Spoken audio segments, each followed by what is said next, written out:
भगवान शंकर का महीना सावन चल रहा है। इस बीच भारतीय सेना को बड़ी कामयाबी हाथ लगी है।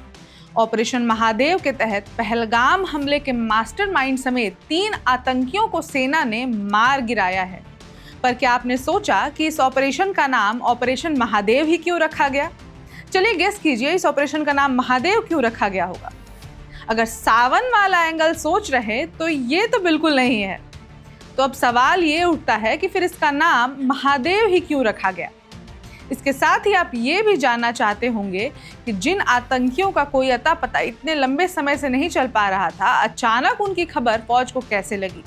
फोर्सेस ने इस ऑपरेशन को अंजाम कैसे दिया? तो इन सभी सवालों का जवाब देंगे हम इस पूरी खबर में। नमस्कार, मैं रिचा और जम्मू कश्मीर में अमरनाथ यात्रा के बीच ऑपरेशन महादेव के तहत सेना ने पहलगाम हमले के मास्टरमाइंड समेत 3 आतंकियों को मार गिराया है। श्रीनगर के दाची गांव के ऊपरी क्षेत्र में हुई भीषण मुठभेड़ में मारे गए तीनों आतंकी लश्कर-ए-तैयबा के बताए जा रहे हैं।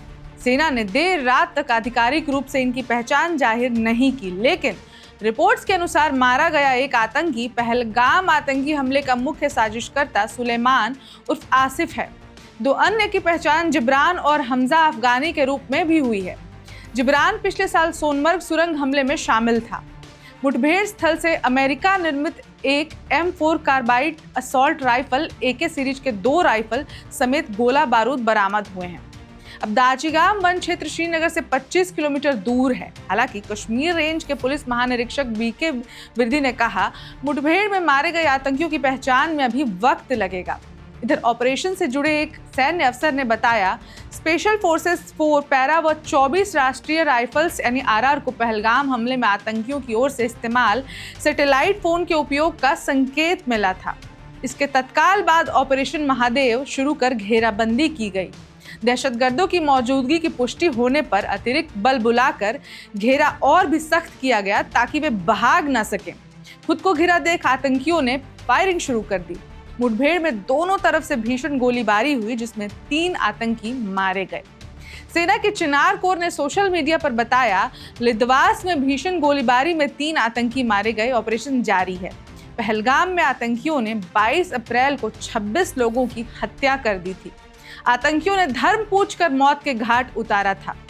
तो चलिए अब इस खबर के सबसे इंटरेस्टिंग पार्ट पर आते हैं कि आखिर इस ऑपरेशन का नाम ऑपरेशन महादेव क्यों रखा गया है। तो आपको बता दें कि श्रीनगर की महादेव चोटी जबरवन रेंज का हिस्सा है। यह क्षेत्र सामरिक और धार्मिक दृष्टि दोनों तरह से अहम है। चोटी का प्रमुख शिखर है, इसे खासा पवित्र माना जाता है। लिद्वास एवं मुल्नार यहाँ से दोनों दिखाई पड़ते हैं। इसके साथ ही इस ऑपरेशन का नाम जम्मू कश्मीर के श्रीनगर स्थित महादेव चोटी के नाम पर भी रखा गया है। आतंकवादी महादेव चोटी की तलहटी में घने जंगलों में छिपे हुए थे, तो ये ही मुख्य कारण है इस ऑपरेशन का नाम ऑपरेशन महादेव रखने का। अब सवाल ये आता है कि आतंकियों तक सेना आखिर कैसे पहुंची?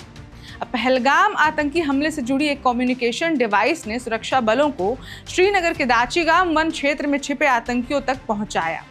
इस क्षेत्र में इसके सक्रिय होने के बाद से ही सेना और सुरक्षा एजेंसियां इसे ट्रैक कर रही थी।